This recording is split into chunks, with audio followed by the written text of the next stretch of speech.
Good afternoon, good morning, maybe, or even good evening, and welcome to episode 40 of International Expansion Explained. My guest today is Pauline Healey, who is a fractional CFO who has over 25 years' experience leading finance and commercial strategy across international manufacturing and supply chain environments. So, Pauline has worked in Europe, the US, and Asia, helping global operations improve their inventory management, increase their margins, strengthen the cash flow, and scale their sustainability.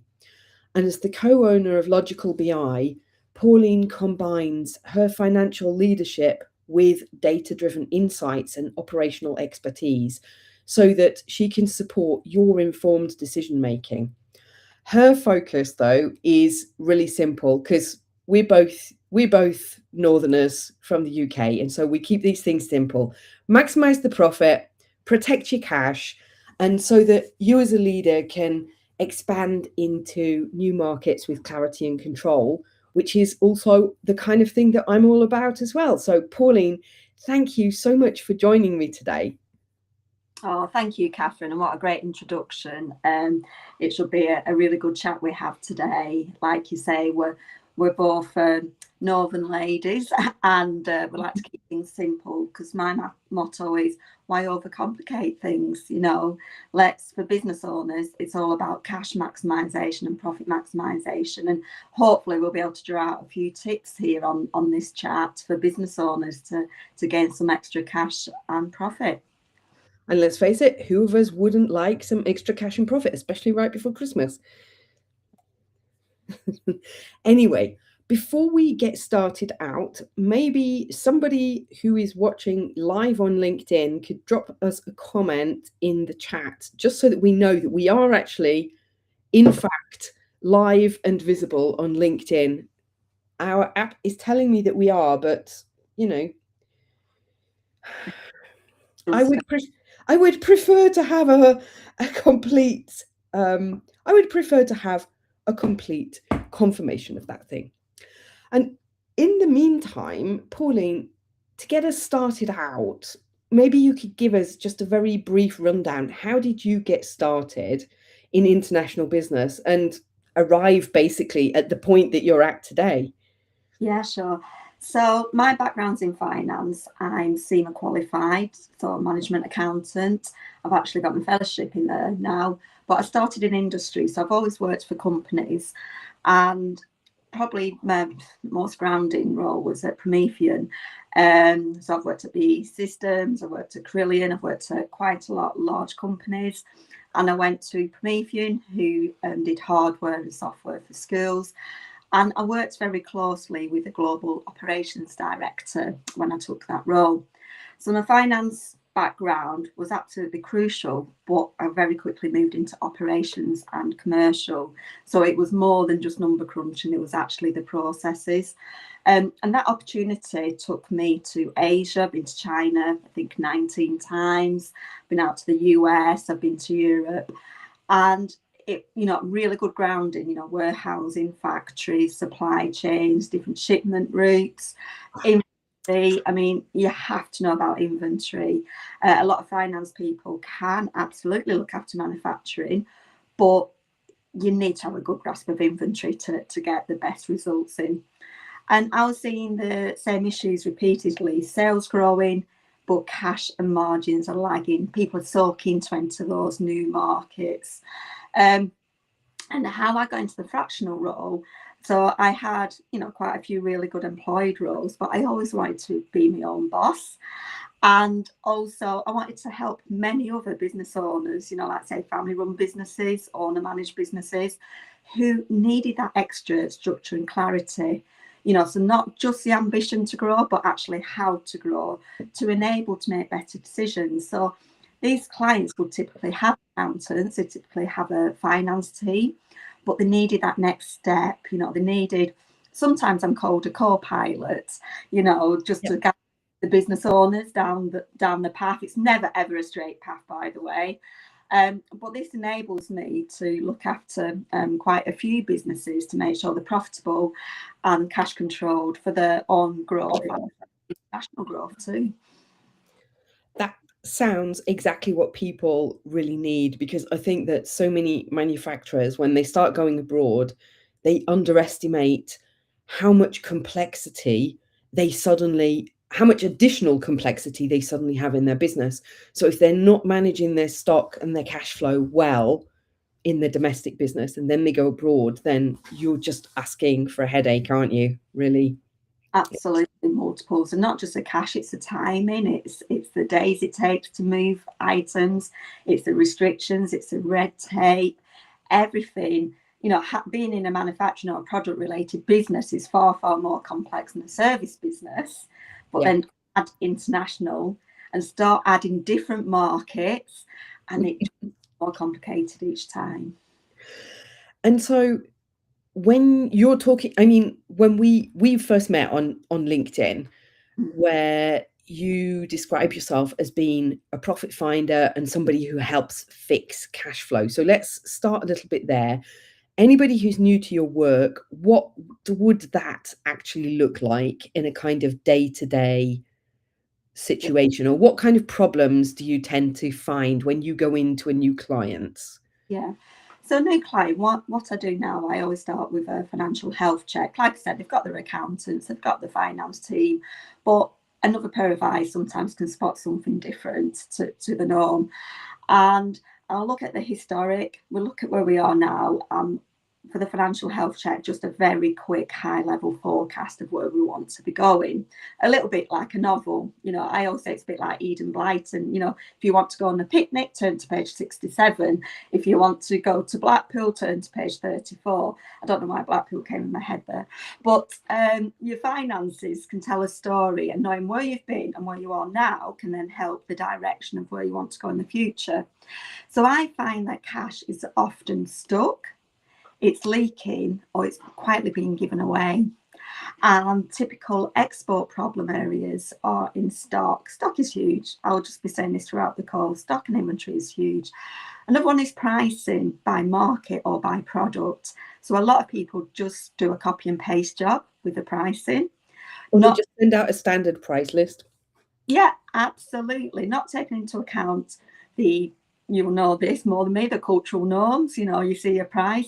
Some cultures will just expect to negotiate down. They'll never pay that price. Others, you're okay. You've got different importing costs. You've got different delays going on. And on your product, you've got different compliance. So pricing is huge. Another one is financing as well, because when you go into exporting, what we call the cash cycle, from ordering the goods to getting paid from your customer, is so extremely long. It's very long payment terms. So you might have wrong financing. You might be able to switch financing. There's so many instruments out there that we might pick up on later. And hidden export costs. There's so many, oh my goodness, I didn't realise I had to do that moments when they've already committed. So what I do by having all the combined knowledge, I translate numbers so that the business owners can make clear decisions. If they need it, I'm a helping hand. I'm not a coach, I'm a consultant. I make the numbers easy to understand. I ask those challenging questions, which business owners typically know, but they sort of bypass because, we're all so busy, aren't we? There's so many plates to juggle. And we just nitpick at those costs. And what I do say, if you're a product related business, I will find you profit or cash on day one working together, or you get your feedback, because it is there. I can guarantee there is always cash and profit in stock, in your cash cycles, in your payment terms, in your export costs. And I guess to some sense, I mean, those export cash cycles they're well known for being long and messy. Like if I'm talking to new exporters, getting paid and what payment terms and how to get paid, they're some of the things that people worry about the most, because they just don't know what the tools are that they should be using to actually get their money. But like you say, what might be the norm in Greece is going to be a different situation if you go to South America or if you go to China. or if you're just selling into the Netherlands. Those are all completely different scenarios from a cash perspective. So from your view of things, what makes cash flow in international operations so uniquely challenging, and maybe where do you see the cash getting trapped first of all? And our little Miss Late has arrived. Yorkshire is in the room. Oh, I'm not seeing all the chats, but Oh. so cash, yeah. What makes it hard and where does it get trapped? So your cash cycle. So so your cash cycle basically is how long does it take to get paid for your goods, and the absolute ideal would be that you're buying it off somebody on 90-day terms and your customers paying immediately. Wouldn't that be nice? Because you're not outlaying cash, but that's not the real world, unfortunately. So when you're exporting, your cash is stretched at every stage. So you have to typically pay your suppliers earlier. Yeah, so a lot of the time, if you're bringing in, you might be bringing goods in from overseas before you can start the manufacturing to then ship it out again. So where's your raw materials coming in? A lot of times you might have to pay free on board FOB, Asia, and then you've got the shipment to your warehouse. That can be about 6 weeks now, Kathryn, are we at, from shipping door to door sort of thing in Europe? Well, maybe 7. I mean, it's Christmas and then Chinese New Year coming up, so it could be a bit longer next. Yeah. And the prices go up with Chinese New Year, doesn't it, with the demand and everything else. So you're having to pay your suppliers earlier, weeks and weeks and weeks before they come in. You then, depending on what sort of goods you're in, it's different for, like your food and everything, but you might be stock holding, so it's sat in your warehouse, not turning into cash. And then a lot of the time you are then shipping before you get an invoice. Yeah. And then there's a delayed payment. So before you know it, of exporting, when you do the whole end to end, you could be going 3, 6, 9 months with not actually seeing any cash if you're not careful. And where the cash gets trapped first, almost always in stock. You've got market specific SKUs. If you're new to exporting, don't take over the world at once. Yeah.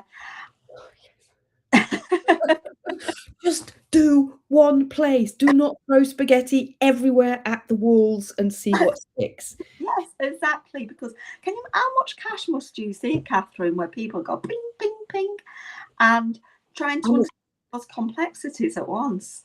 And especially when you're talking about food and drinks, because when you're talking about food and drinks, or even like skincare or supplements or anything like that, that has a shelf life, the minute you've produced it, then the clock starts ticking. Yeah, that's it. And so you've got like your multiple countries, let's say, and all your different exporting rules and everything. But then, not only that, people release multiple product lines as well at the same time, just to add complexity. So like you said, like with the food and facial care, but I see with hardware, your different plugs and your different certifications and everything you need, that all comes into the mix.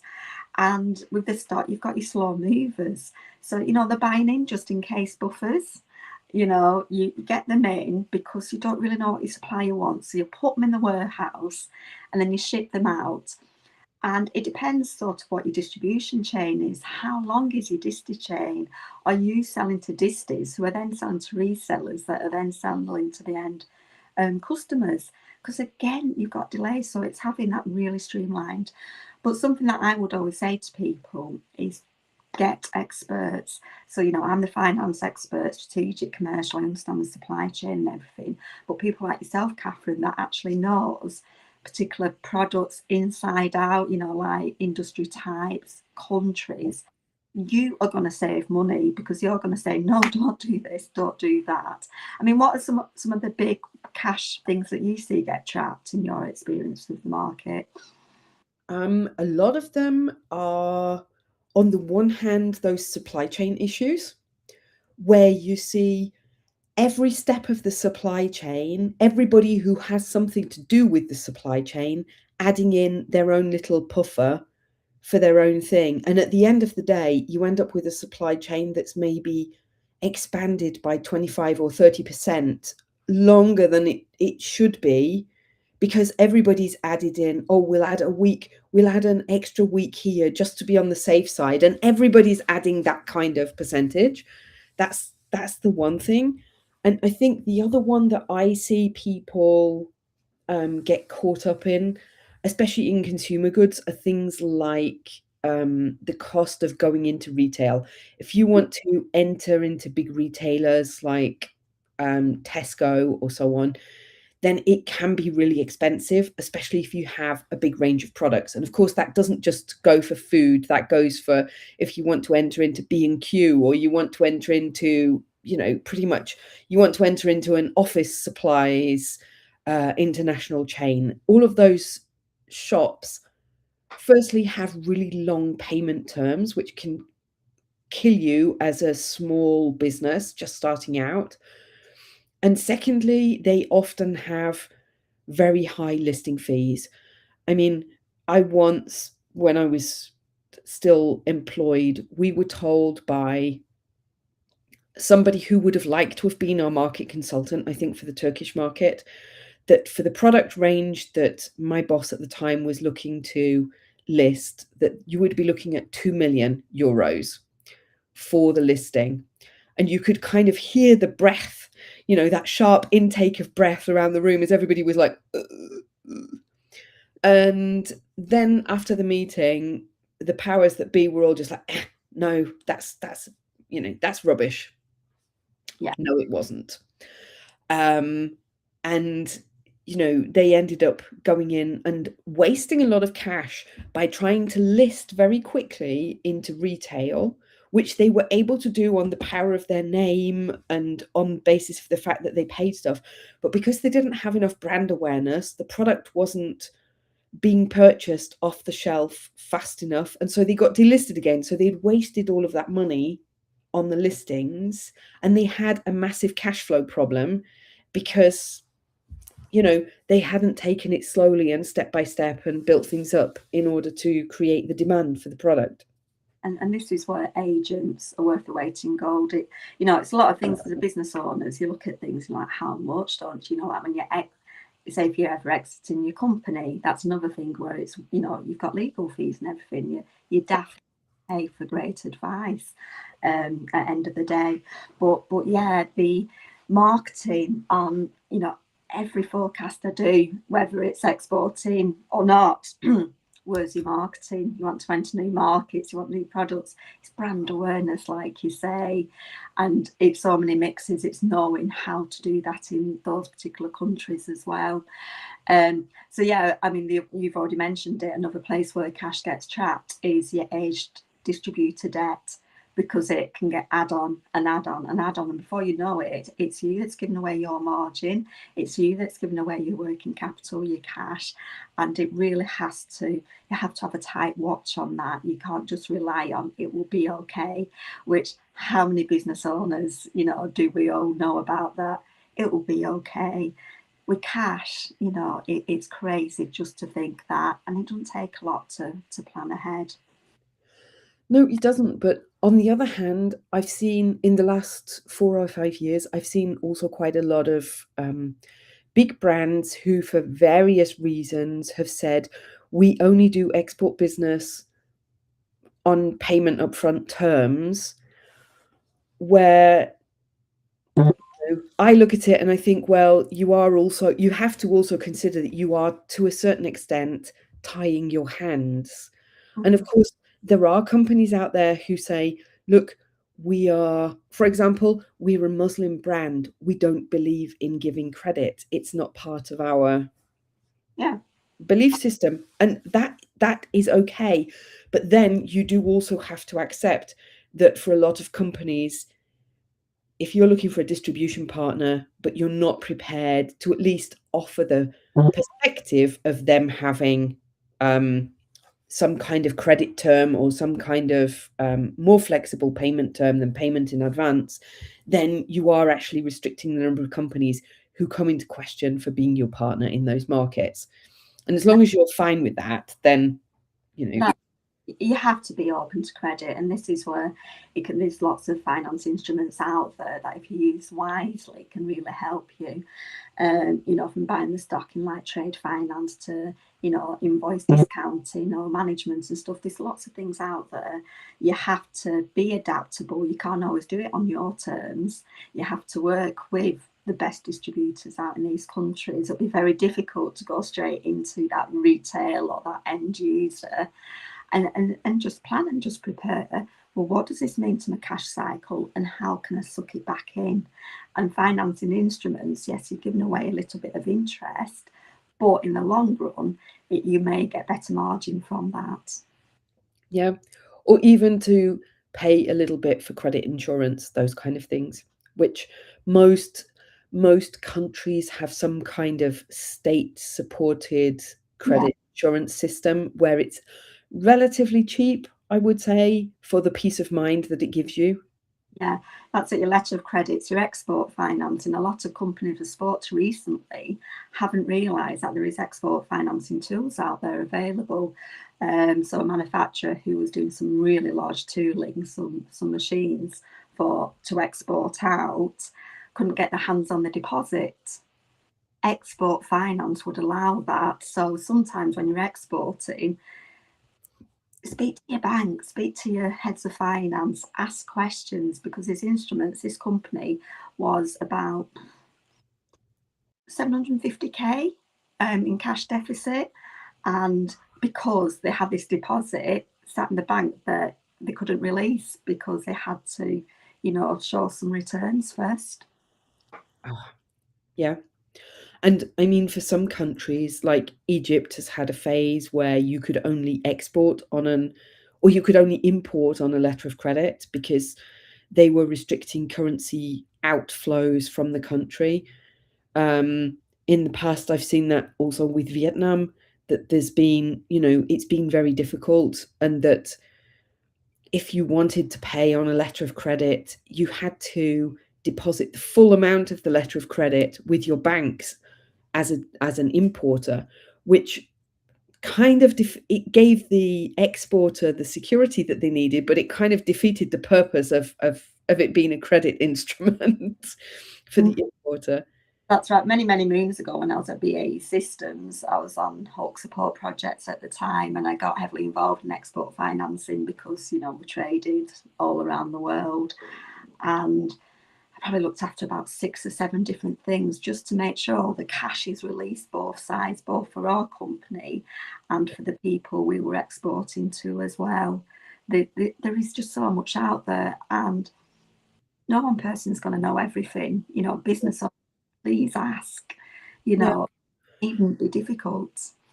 And there are plenty of other organizations like Chamber of Commerce, or in the UK, you've got organizations like the DTI who have export specialists and so on, where you can get cheap advice, as it were, or even sometimes for certain things, you can get financial support from some of those organizations in terms of learning about how to do things yourself.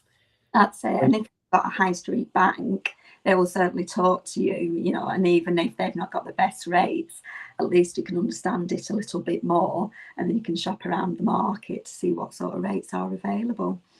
Yeah, I think that people often kind of stew in their own juice for far too long when it comes to export.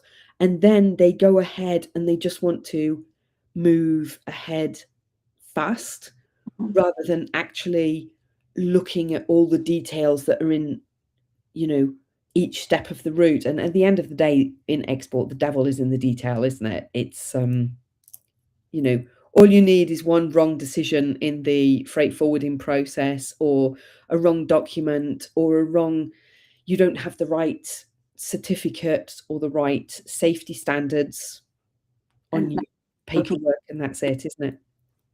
yeah, it's just, once it gets stuck in customs, it can be a real nightmare. And like you say, sometimes it's just the invoice not being wrote correctly, which Chamber of Commerce can often help you with exporting documents, if not free, at a very, very low cost. They've got experts in there, and it might not be your local chamber of commerce, it might be a sub branch, you know, like your next local one. But you know, you're right to mention them. They're so good with helping exporters and importers, because you might be bringing in raw materials as well. And I think something we're touching on here as well is foreign exchange. Yeah. And you know, it's moving all the time, isn't it? You know, it's strengthening, it's weakening. I think in the last 3 months, the US dollar's ever so slightly weaker than what it was, but was stronger against this time last year. It's not really been a massive move, has it, Kathryn, this year, the GBP and US dollar? And clients say, well, you know, should we? Sometimes it's dictated, but if it's not, should we do it in sterling? Should we do it in US dollar, euros, whatever? And again, it's analysis, isn't it? It's where do you take the risk? If you're in GBP and it weakens against the dollar, you're either looking more favourable for the person buying your goods, or you could move up your prices. You know, it's a whole new hour-long conversation talking about exchange rates and things. But this is something you can't ignore either. You do need to plan, and I always say, have a broker and your bank. I've always had 2 minimum. Mm-hmm. Even if the broker says we can give you the best possible rate, sometimes your bank can give you a better rate if you're doing things like spot. There's so much we can talk about hedging, we can talk about options, but that would just you know, I'm not an absolute expert in that. You know, people say, what do you think? And I say, well, I've not got a crystal ball. Go to someone who's, you know, a broker. That's all they do, Dane. That's all they do, yeah. But again, you need people in your team that know where to go and ask for help. You don't know what you don't know at the end of the day. I say it so often. It's true, isn't it? Yeah. Companies often, they don't know what questions to ask. And what I also find is often that they don't know their numbers. So often, especially with smaller companies, but it happens with bigger ones as well, they do a lot of their profitability reporting in what I would call a very top line consolidated way, so that they know that as a whole, as a business, for example, let's just say they're making a profit as a business. Doesn't matter what that number is at the bottom or as a percentage, but they have no idea whether their business in the Netherlands or whether their business in Turkey is actually profitable, because they're not doing that kind of cost accounting to that level of granularity in order to have the information available. Never mind giving that information to the salespeople who are actually making pricing decisions for the market. That's right. Sorry, I'm just laughing at Daisy behind me. She knows we're live, so she's hiding her head behind the pillars and a little cockapoo behind us. But yeah, gross margin. I love gross margin analysis, you know, because you need it. And I say, let's get back to the product. You might not be able to do every single product line because some might merge into each other, but definitely by country or by customer or by product type. It really depends on your industry, because I am not shocked if once we've done this, we find 1 or 2 product lines or territories that are not profit. And a lot of businesses don't do this because they say it can't be done. There's no such word as can't. You know, everyone's mum tells us that, don't we? There's no such word as can't. It can be done, or it can be done 95% of the way. You know, you might be missing. Yes. It doesn't stop you doing it. And you need to understand all your landed costs, you know, so your cost of actually getting that sale. So it's your materials, it's your labour, it's your transport, it's your customs, it's like your discounts, the list goes on and on and on. And when you do it, let's say by country, make it easy, do it by country. And there's probably and say that the overall gross margin might be 50%. Let's keep it easy. Easy for calculation purposes. You have one country that's returning 2% or 0 or not, or minus figure. And it's never shock when I see that, because you'll have other countries that are returning 70, 75%. Yeah. Fully putting your time and everything, or even worse, the one that's having no return, you might find this with clients as well. The ones with the less returns usually take up more of your time as well. It's a strange thing. So you need to know which countries that have got the best returns. Like if you're starting to streamline and things, sometimes it's better just to scrap things off altogether and just say, you know what, we gave it a go. Let's not continue, and put your focus on your best margins. And so, yeah, absolute gross margin analysis is needed. Something I absolutely love. So because people are growing low margins often, and these are just draining your cash. So your turnover's up, your stress is up, and your cash is down if you don't know if your margin's tracking correctly. Yeah. I mean, that's always been one of the things that I've looked at a lot, because I like to have a product calculation across my whole range so that I know that, I mean, we all know, everybody in the UK at least has grown up with that idea that there are certain products that are used in supermarkets, for example, as loss leaders, be it baked beans or, I don't know, toilet paper or whatever happens to be the local thing. So I think most manufacturers on an intellectual level, they understand that they have some products in their range that they can sell for really high margins, and they have other products that they have to have in their range in order to be a competent supplier. I mean, if you're supplying half of a power plant to I don't know, a project in India, you probably also have to supply some of the parts that go into that power plant, even if you can't like invoice at such a high margin as you would for the rest of the plant.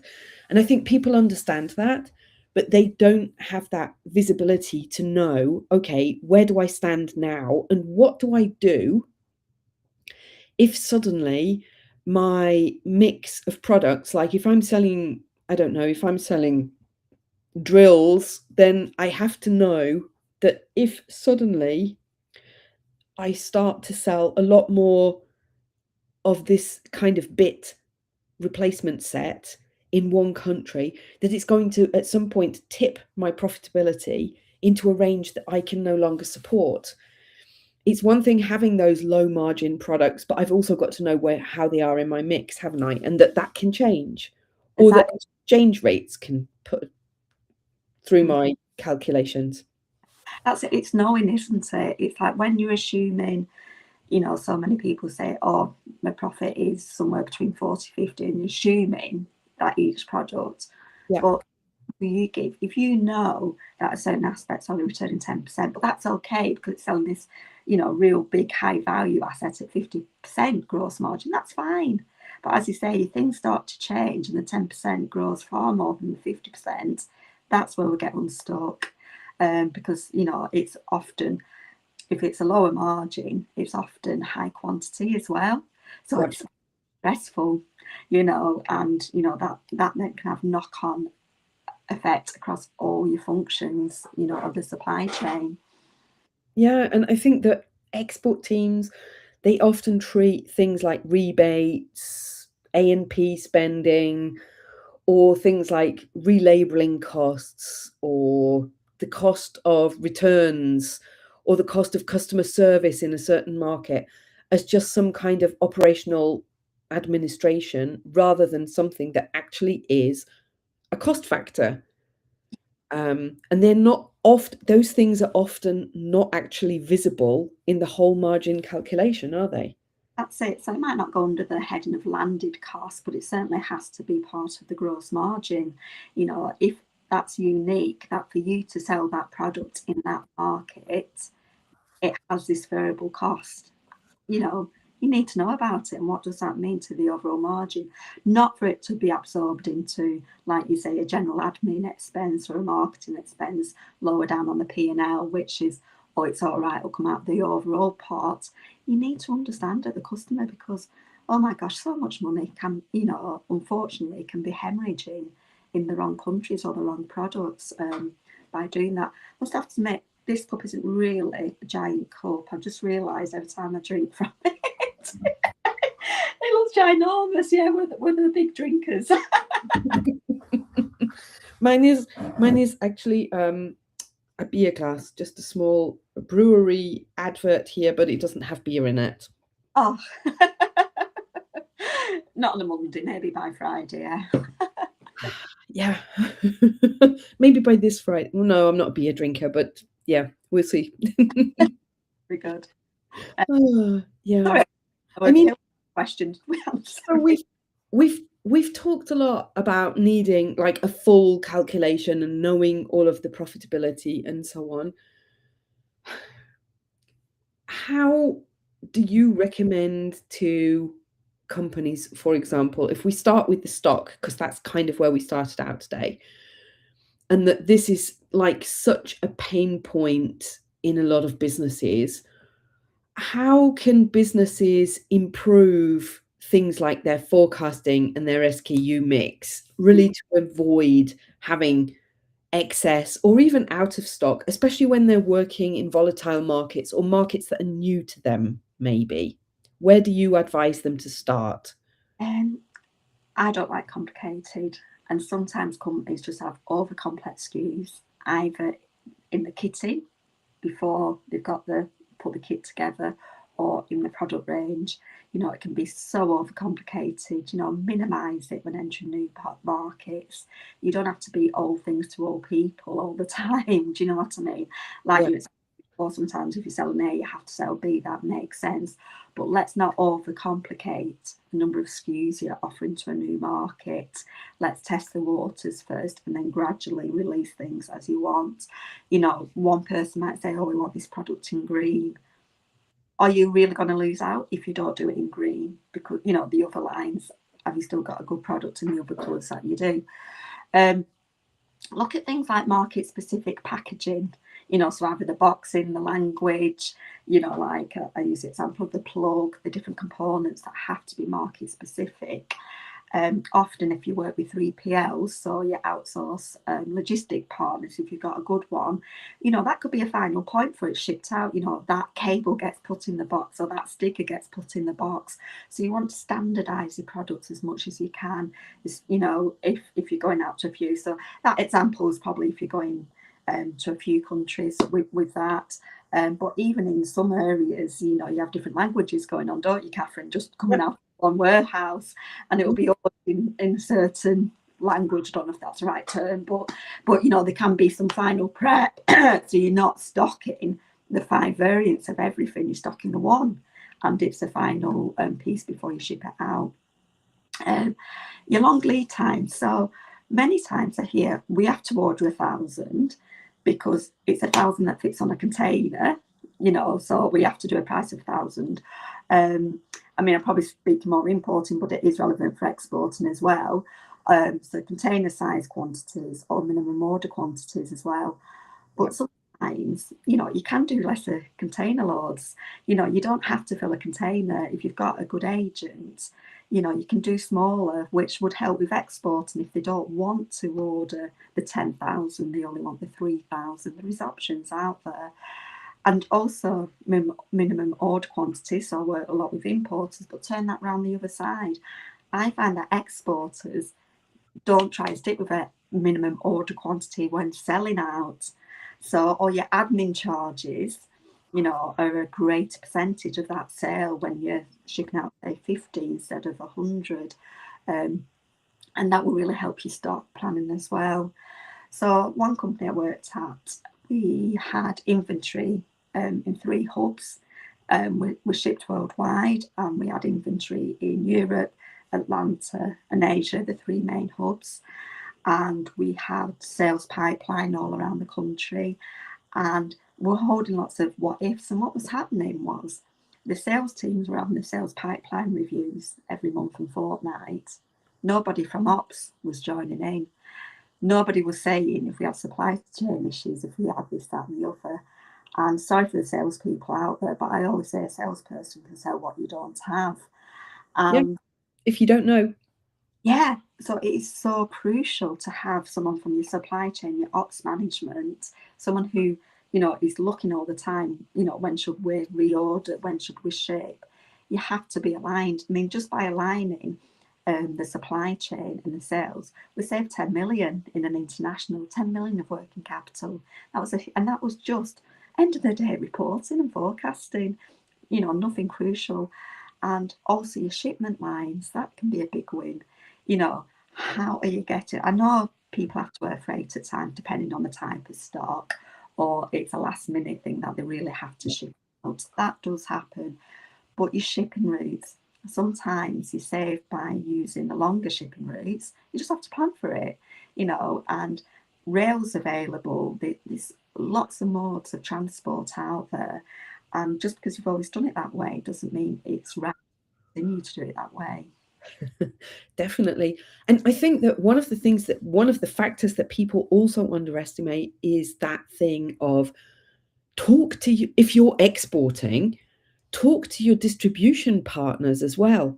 Because, for example, you might be able, it depends on the country, but you might be able to save cash by, if you need local language version on the packaging, which in most cases you do, but in some countries it's perfectly acceptable, both legally and, let's say, from the consumer perspective, to put a sticker in local language.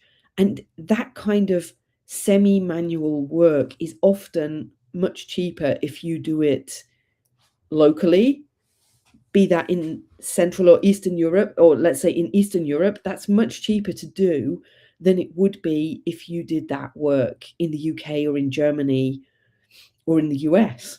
Mm-hmm. So those kind of factors, or also that idea that if you have a distribution partner, they also should be, let's say, you should also make them aware of their responsibility in the forecasting chain. Because, if they forecast a bunch of rubbish, then you can't be expected to have the products available at the time when they want you to deliver, can you? You can't That's you can't just magic it out of thin air, because if you could, life would be so much easier and we wouldn't be talking about it today. That's it. And there's different sorts of distribution channels you can use, isn't there? There's like your disties, your resellers, but also there's your logistic partners as well. So your logistic partners, it's a charge to you, but they're not a cog in sort of the margin channel, so to speak. And it's just looking of what your supply chain, your upstream and your downstream supply chain is really, to give your customers the best experience whilst not eating up all your cash. And so if you find that a manufacturer is carrying too much, what you feel to be too much stock, what do you recommend to them as the first step generally? I know Yeah, that obviously there's going to be all kinds of different scenarios out there, but how can a manufacturer start to think about it so that they can release some cash for their business without actually harming the service levels that they've got? I always say, do you segment your stock? And majority companies do. They might call it ABC, stock takes and stuff. But, split it into what's your core and fast moving stock, what's your strategic, so you have to have this to do that. And what's nice to have, it's nice to have these product lines and see what is fast moving, what's slow moving, and know the margins from each. And pause replenishment on anything that isn't essential or doesn't bring in margins, and you don't need that as a dependent of a higher margin sale. So slow that tap on stock coming in. I mean, people do flash sales. All I say about your flash sales, and some companies getting a quarter end sort of sales cycle and everything like that. Your customers, your distribution chain, they're going to learn about it and they're not going to order. They're going to wait for your flash sales. Really careful, but more than anything, protect your service as well as cash. Sometimes I hear from people, oh, you'll love this being an FD. I've got a lower rate, but I'm like, well, is it still going to be the same service? You might save some money and improve your margin, but it needs to be the same quality and the same service. So I always say, don't chase on price alone. You need to think about what the end result's going to be for your customers. So yeah, so the one thing when you've got too much stock is, and again, minimum order quantity, too much stock coming in, question it, don't take it for granted. They might say, well, you can reduce it, but it'd be 2% more. Well, Mhm.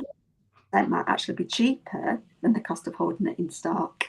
Yeah. So I if I'm told the MOQ is 500, I'd say go back and ask again, because that, things can change. And I say if you don't ask, you don't get. So Yeah. there's no Shy bands getting out, do they? one. Do we now have to translate this for the whole of any international audience we've had? Yeah, I mean, this question of stock, I used to spend a lot of time when I was employed together with our supply chain manager who would actually love this discussion. And his favorite thing was to draw out for clients on the line, like how a bullwhip effect in supply chain would work, where you had that kind of pendulum of somebody going out of stock and then ordering too much and then having too much product on the market with a certain shelf life, because of course in food then you've got that topic. So then it would get dumped into the market with a low shelf life, and it would get sold off at really bad margins, and and a distribution partner who would then say, well, it's not my, sometimes they don't want to take responsibility for their own forecasting, which I feel like, you know we talked in advance of this call that you can't have that disconnect between different kinds of teams in international operations, between sales, operations, and finance. But I think that often the part that's also forgotten is either like you said, either the upstream or the downstream part of the supply chain, depending on what kind of business it is that you're actually doing. And so, I think it really is that case of you have to talk with all of the stakeholders in your supply chain and make sure that you're looking for any little leaks, isn't it? It's not just that question of waiting till you've got a hole like this size in your bucket. You're just watching for that kind of dribble that's going out of the holes that are just starting. That's it, because you just have to be careful that don't start creating silos in the supply chain in all the different functions, because silos do quietly erode profits. You often find sales are rewarded for volume, ops are rewarded for availability, finance are rewarded. I don't ever remember finance being rewarded, but maybe cost control or something. Finance shouldn't. I'm in sales. Finance. No, no, no, no. Uh, All the bonuses over to the sales team, please. yeah, when you've got management reports, I don't call them financial month-end reports, management reports, that you can turn the tap off certain things, certain people knowing certain items, but you can have an internal and external where you've got shared ownership of cash and margin. And some of the best partnerships are when there's a performance reward throughout, on overall margin, on overall cash. So when your disties are finding ways to save money, to shorten those cash cycles, to do better stock planning and everything, when it's a shared reward down the supply chain or across all the functions, it's like getting that buy-in, getting that feeling of ownership, isn't it, throughout all the partners. I do remember one of the kind of companies that I worked for in the middle of my career. They actually had it. I don't think it extended out to the distribution partners, but within the company itself, they had a system that if you came up with something that could optimize your own part of the process, that you and your team could get a percentage of the optimized cost as a bonus. So, like in one of the first 2 weeks that I was there on the production process, one of the teams got a €20,000 bonus for having come up with a very simple change into the production process that saved the company, a lot of money. And that was 25 years ago. So you can Yeah, imagine how much they'd saved with yeah, that one step. apartments or something 25 years ago, I guess. You know, it was a lot of money back there.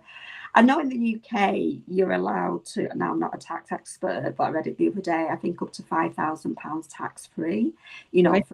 for ideas, if you're an employee, for Mhm.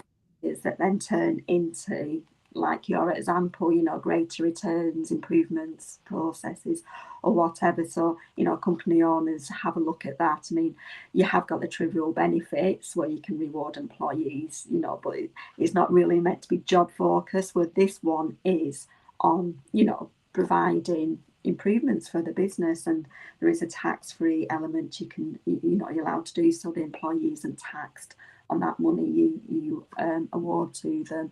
But yeah, it's about buying, isn't it? And having that sort of great team culture that they're all in it together, you know, and giving that shared responsibility to the whole team of, you know, let's make this product launch great, let's make this new market entry great, what can we do together? And this is where you need all the teams talking to each other. Often when I go into a company on a retainer, I end up training and working with the Yeah. finance and upskilling them a lot of the times, which does mean I often become redundant down the road. Yeah. But sometimes it's just the foundations in there, and you know, like internal teams having a mentor that can sort of guide them to, have you thought this way, have you thought that way, let's do it this, you know. And again, it's getting the finance to become part of the overall team that can help make decisions. Yeah. And I think that that is such an important thing that, you know, sometimes company management forgets that bringing in a consultant, it's not just a one-off project. It's also showing that for your team that there are approaches out there that they may not have come across before now, which there's no shame in not knowing something yet. Yeah, As Susan said to us before, I can't do it yet. There's no such thing as can't, but can't do it yet.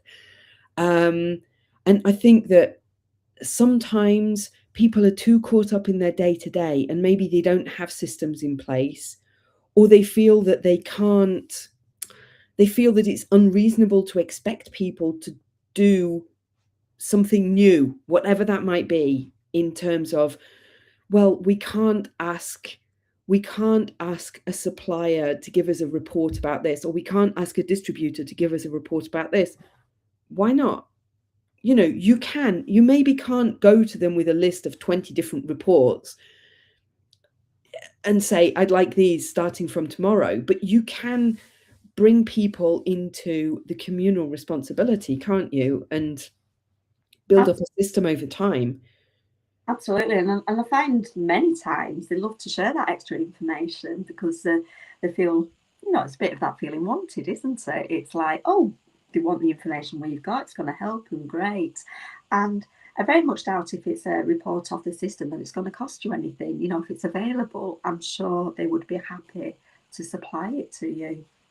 It's not just that, but so many, almost every like ERP system of this world these days, if you want it to, it can export reports, can't it, into a format that you can import into somewhere else. Or if you're really a very small company, because I know that we both work with some smaller companies out there, you can export it into a format that you can then manipulate within Excel or whatever is your spreadsheet application of choice, so that you actually have a picture of what's going on in your markets, so that you know that I don't know, that your guy in Mexico is selling more of product A, whereas the market in Uruguay has a completely different dynamic. And I Yeah. think that those are important things to know, because if your sales team don't know that, then it's also a problem for your supply chain down the line, when your stock levels are not going to be as they should be, or maybe when your profitability is not going to be where it should be.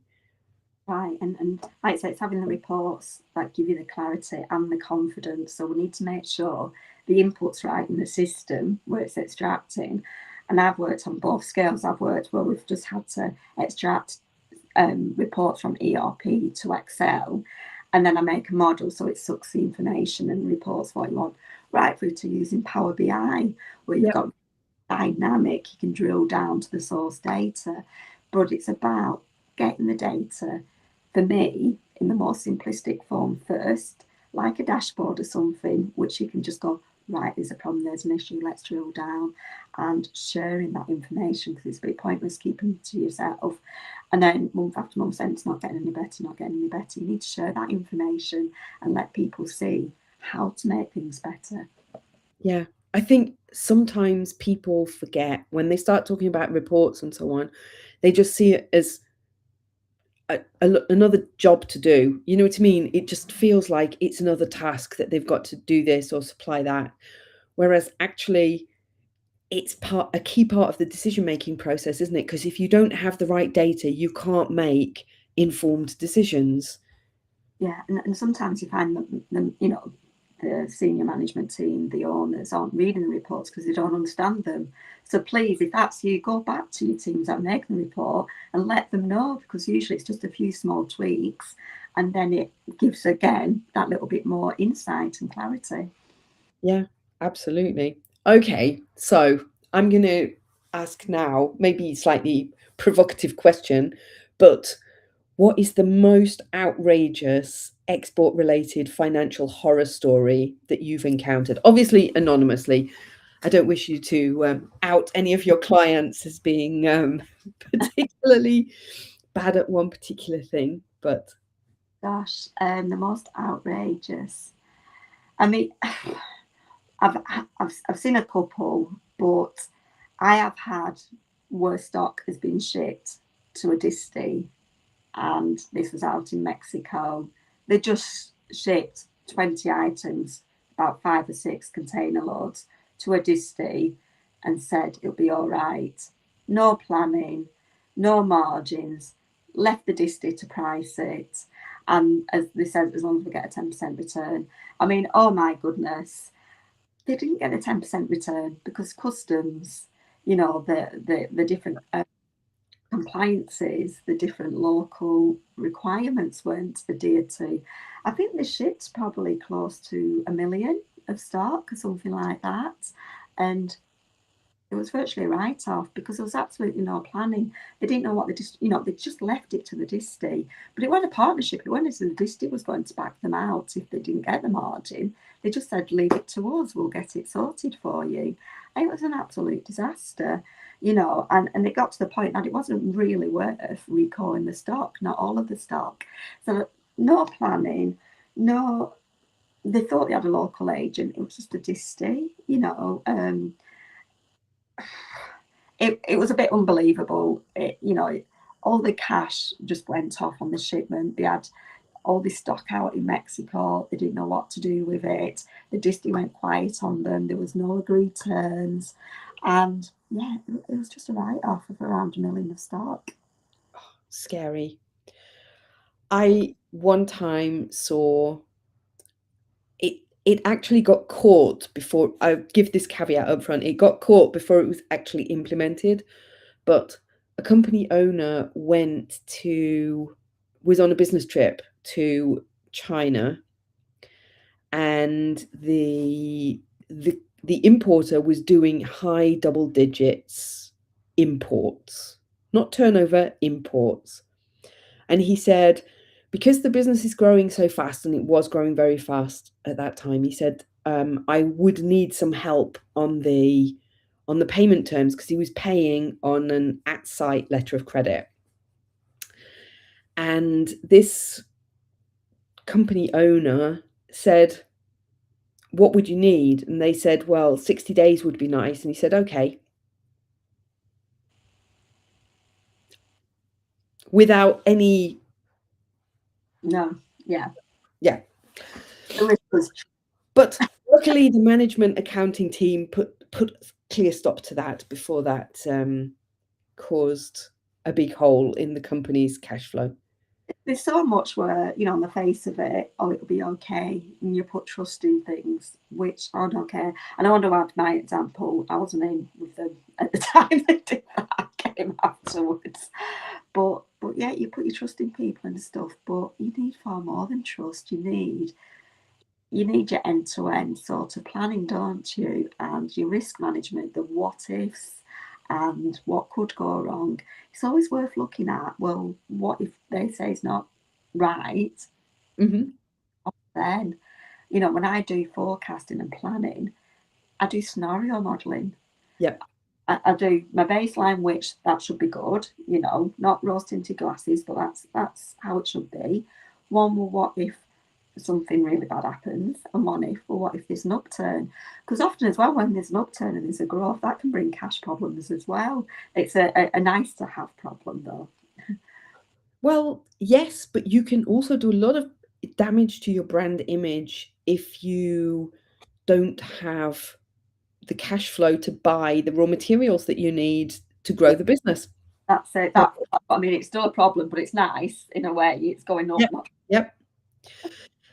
Okay. So, I mean, we are coming a little bit, well, we are coming definitely to the end of our time as to what we have. For those who are planning to scale their international business next year, and hopefully there's lots of those people, where do you suggest that is the place that they could make the biggest, fastest gains, the most bang for the buck, as it were, with financial discipline? Yeah. Well, I keep saying, tough question to generalize on, isn't it? it's quite a hard one, and I've forever been saying it now, and I forever say it on LinkedIn. But it's the planning. Put paper to pen. Don't have a plan in your head. I'm selling this product to these countries. Actually map it out. What does it look like financially? Get the figures. Know your different financing options. How are you going to actually finance to do that? Because it does cost a lot of money. Absolutely understand the cash cycle. Know how long it will take from you paying out the stock to you getting paid for the sale of such stock after the entire supply chain process as well. So to me, it comes back to planning. You always make the best cash and profit decisions if you look into the nitty gritty. And I'm not saying it has to be, well, it does have to be detailed, but not to the absolute nth degree. But it has to be where you've got the confidence and clarity, two words I love to say with forecasting, but the confidence and clarity where, like the scenario modelling, I said, what if this happens? What if that happens? And risk management is absolutely key. I mean, Kathryn, you're probably all over it on the risk management side. So plan, write your numbers down. So many people, when they say, what's your business plan? And it's all words. It's not translated to numbers. What sort of stock volume does it mean?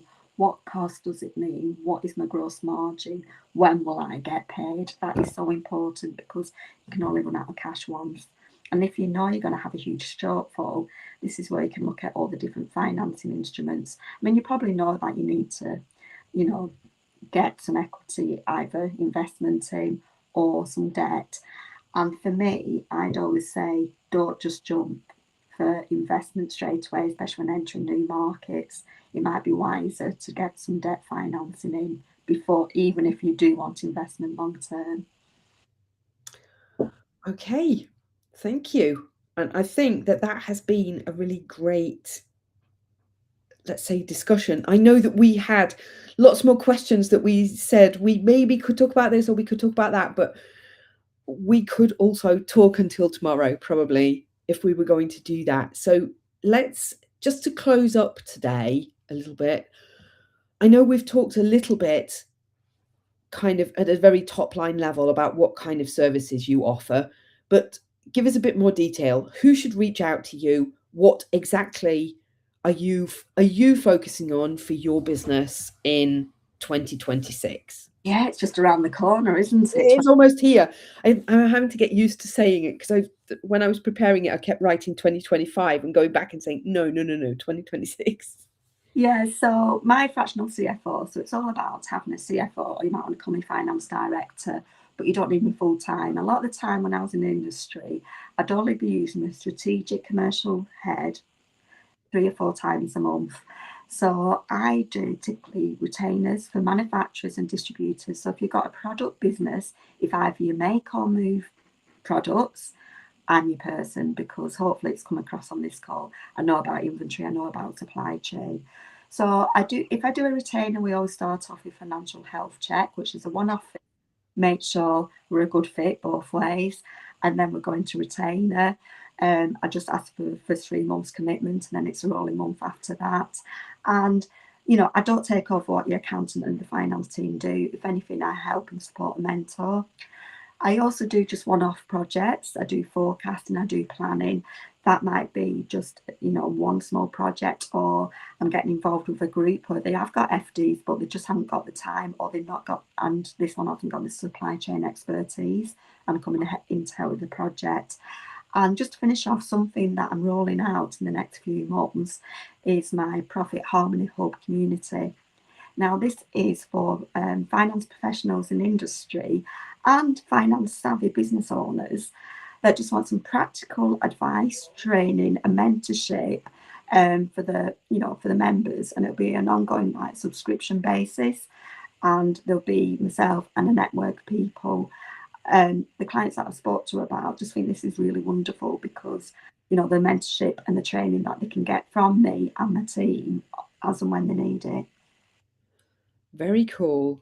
That sounds an exciting new project for the year ahead to build some community. And that's it. It's getting the expertise at even more of a fraction of the cost than a fractional CFO.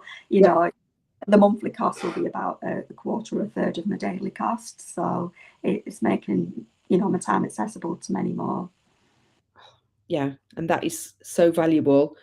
I think we've covered a lot of topics today, and I know that you're working on a financial basis that's mostly within the UK, but for a lot of companies who are out there, I think there's been a lot of gems of information, because stock management, cash management, they're the core of any product-based business, whatever markets combination that you're working with.